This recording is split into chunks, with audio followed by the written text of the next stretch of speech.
there you go.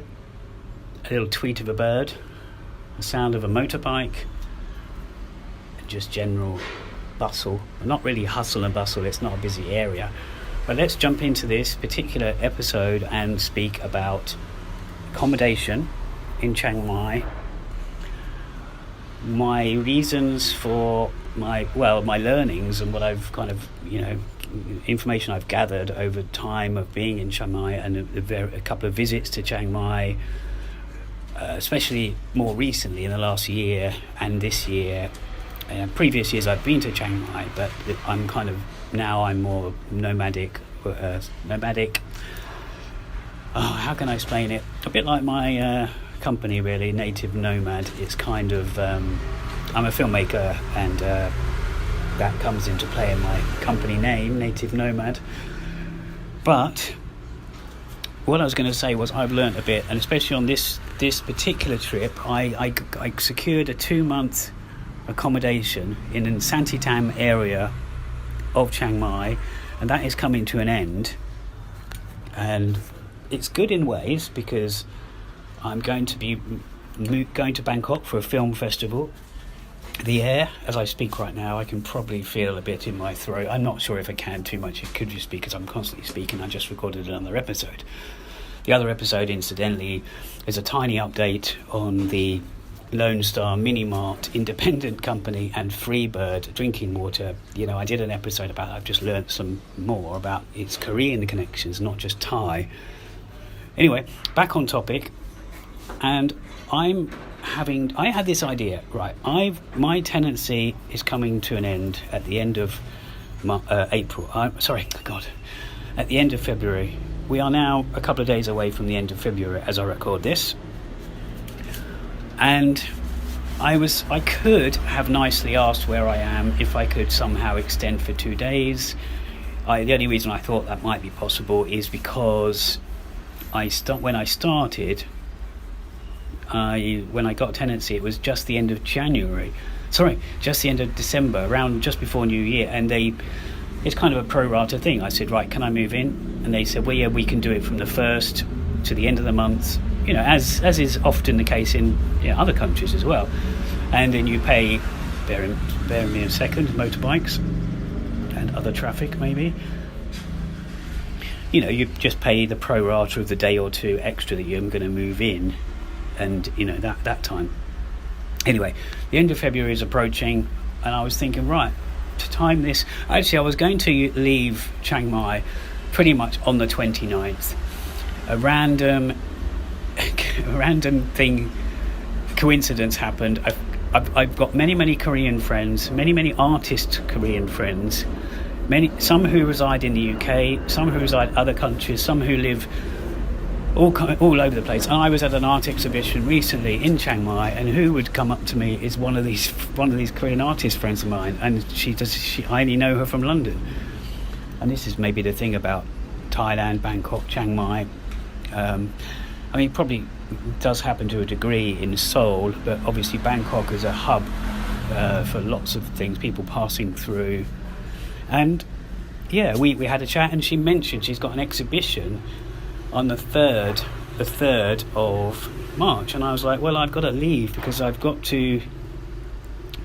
There's a meetup happening in Bangkok relating to a YouTube channel called Retired Working For You.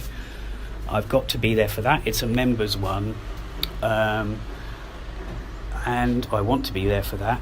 And also my film is in a festival the second weekend of March. And so I thought, right, I'm going to leave on the 29th, and then I bumped into her and she said that. I thought, well, I can't really attend your event because I've got to go. I've got a visa thing to sort out in Bangkok. But as I thought about it, I thought I only have to be in Bangkok, the first week of March. I don't really have to leave then. So long and short of it is, I've decided to stay to the 4th or 5th of March. So that meant that my tenancy would be up. I wouldn't have any place to stay. Now, of course, it's Thailand and it's Chiang Mai, and there's very cheap accommodation to be had. But I was thinking, I know of places, including this place I'm at, where they can range from, or be as little as, and they can even be lower than this. This is just this area and the couple that I've recently inquired at. they can be 3,000 baht, 4,000 baht, 6,000 baht. But when you think about it, especially ones at 3,500 baht, that's a little more than what I'd pay for 4 or 5 nights. And I don't spend much on hotels. I've got a favourite up the road, which is the Dome Residence, but I've stayed there a couple of times. And I thought, if I'm going to spend 60, 70 pound UK money for 5 more nights to stay to the 4th, till this exhibition's finished, or even the 5th, I thought, well, I can't, I just can't justify it. It's silly, really, because, I'm even having second thoughts now of what I have done, which I'll mention to you in a second. But I'm not really. I've already justified it. So I was thinking to myself, right, I know that there's places here. There's loads of accommodation. I've even inquired at ones, and they don't have to have a balcony. They might have a balcony. And also, I'm only going to use it for, let's say, 5 or 6, 5 days of the month. I was actually hoping to move from the 29th of February into somewhere and save on maybe up to 5 nights accommodation, and therefore not losing any money but getting a whole month's accommodation at a condo. The place I actually checked out and actually investigated. When I say checked out, obviously I don't mean in that way. I haven't even checked in. They said, well, we've got a room for a month and it's 3,500. Now, if anybody knows, that's 3,500 baht. That's the price I was talking about. And I thought, okay, that means I've got to have 2 nights somewhere else, and I'm not going to be in Chiang Mai. So is it worth it? I'm going to be paying. I don't know. I was still thinking, I'm going to pay up to 6,000, and I thought, wow, if I can do this, stay there for 3 nights. Yeah, I'm not going to be saving as much as if I had stayed there for 5 nights, because I've still got to pay out for 2 nights somewhere else. But I've taken it upon myself to think of it like, of course I've taken it upon myself to think, but to have a night or 2 in the old town, which I love anyway. I'm like a mini sort of staycation, vacation away from the area I'm in, which I love anyway, and then jump into that other accommodation for 3 days or so before I get my flight. So that's what I'm doing. And I'm one of these people that thinks about stuff too much and can't make decisions. But today and yesterday, I kind of have come around to the fact that it's the best thing to do. Now, the only thing is, I'm going to Bangkok. It's for a few weeks. I want to get away from this air. I'm not saying Bangkok is the cleanest of air. It's not. But it will be slightly better than this. And I've got loads of people that I want to meet up with there. And I also have to plan my visa situation. I have to plan some other parts of this trip. Maybe I'll pop over to Korea, or maybe I'll make a longer term visa in Thailand. So the long and short of this is, I'm really happy in the fact that I've secured someone for somewhere for little money. And there was another factor. Just let me sip on my coffee 1 second. The other reason is, in this place I've had for 2 months, it was furnished. It had everything I need. In fact, they even gave me bedding. But I was, to certain thoughts or reviews and stuff, I was thinking maybe I should buy my own stuff. I didn't want to lose my deposit, get charged for something I wasn't aware of. You hear these stories where you might have used something and they go, well, that's coming out of your deposit. You've used the bedding.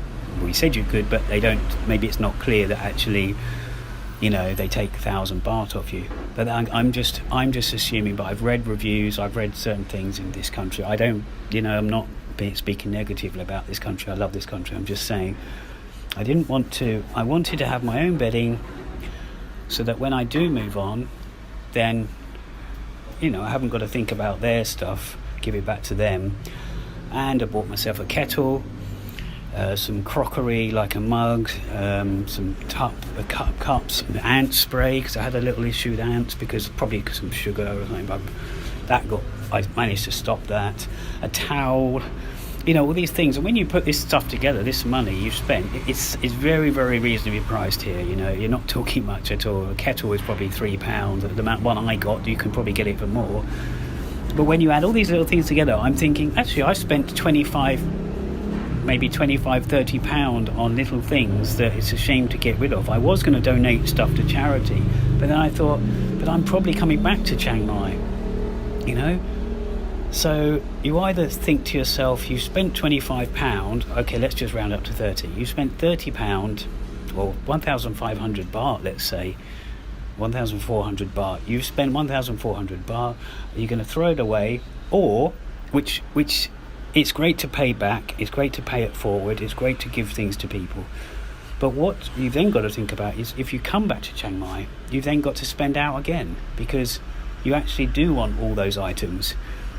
So I thought, well, if I'm going to spend 1,500 a second time, then that's another, let's say, no-brainer, because I'm paying somewhere for a month. It saves me 3 or 4 nights hotel, but it's also a place to store these little bits.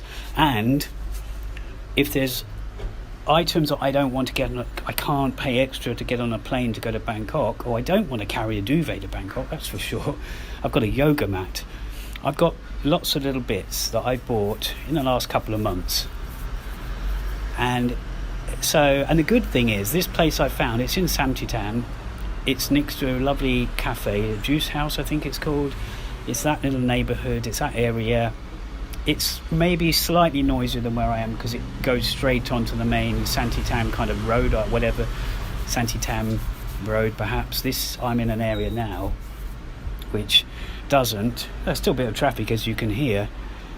But the other things to weigh up with that is that I'm right outside a restaurant that has loud music. And again, it doesn't really interrupt me. It's not every night. It's not that loud sometimes. And obviously you've got windows, you've got double glazing. And yes, that area, the same. But also, as I said, I'm not going to be staying there. I am for less than a week, half a week, not even that. I've also got a friend who could stay there. They're quite happy with that. I've spoken to the owner of the condo is quite happy with that. And the other aspect, as I was just about to mention, I drifted off, was the fact that they don't mind if you have 1 month and you make it another month, or if you have 1 month you finish. It's not a contractual deal. The actual accommodation is somewhere that rents out by the day as well. So it just so happened that they had bookings from the 29th to the 2nd, 29th of Feb to the 2nd of March. So unfortunately I couldn't move in and take advantage of 5 straight days, included in a month's accommodation. That would be brilliant. But as I say, I'm treating myself for a couple of nights away, but not far away in the old town. I could go to Pai, but I'm not going there to Pai for a night or two. I'd rather go there when the air's better. I'd rather go to Chiang Mai. I still haven't been there. All these times I've been coming to Chiang Mai, I still haven't been to Chiang Mai. I've had opportunities, enough opportunities. But that's why when I go to Bangkok, maybe visa depending, and whether I go to Korea. There's also the 10-year anniversary of the Sewol ferry tragedy happening. Well, it's happening, wherever you are in the world. But it's very. If you don't know much about that, the Sewol ferry, Sewol, happened in South Korea, where 250 children and 50 adults all were lost to the sea due to ineptitude by the peoples at power. They could have saved them. It was a disaster. And I've been an activist for that for many years, for 10 years, in the UK, monthly having a memorial. And anyway, what I'm saying is that might be my reason to pop over to Korea for a month, then come back and then pop back up to Chiang Mai. And whether I've still got that accommodation that I'm paying, let's say 3,500 baht for or not, the good thing is anything I'm keeping there, as I say, bedding, kettle and stuff, it's not, if I decide to, let's say I want to give it up, and I just make sure someone puts it all into a bag and say, look, can I just stop paying the rent, but I won't be coming back to Chiang Mai, do you mind just taking that stuff out? If there was stuff like a laptop or more valuable things to me, or important clothes or something, then sure, I might have to think differently. Okay, so I just wanted to record this because it's quite exciting in many ways. I mean, this is the thing about travel. You learn all these things. It doesn't have to be in Asia, you learn stuff that you wouldn't know in your own country. We tend to know, we are learning in our own countries, because when we first get out in the world of renting, when we're teenagers or whatever, and we don't know how the world works really, and we learn about it. But in Asia and anywhere else, it could be a different European country, you just learn, you're learning how things work. Yeah, there's the internet, it tells you everything, but it's great finding out yourself. It's like visas, and it's like ties, how do people, how you can help businesses, or how your daily life can be enhanced by many factors. And I've noticed that already. I'm still trying to be creative, and I am writing my script for my next film, and things are coming together. Hopefully a producer in Bangkok. Anyway, off the topic, accommodation, you've really not really got any worries in Thailand, providing you've got the time. It's taken me many years to do this. I've come for, like a lot of people, you start off coming to Thailand for a week or two's holiday. Over the years, I've discovered, other countries around, and you just think this is the place I want to be. But it's taken a good decade and a half to reach this point of sussing out how you can do it. So that's it. I'm going to leave it there. I'll leave you with a bit of atmosphere, as I often do. And I hope you're all well, and thanks for listening. See ya.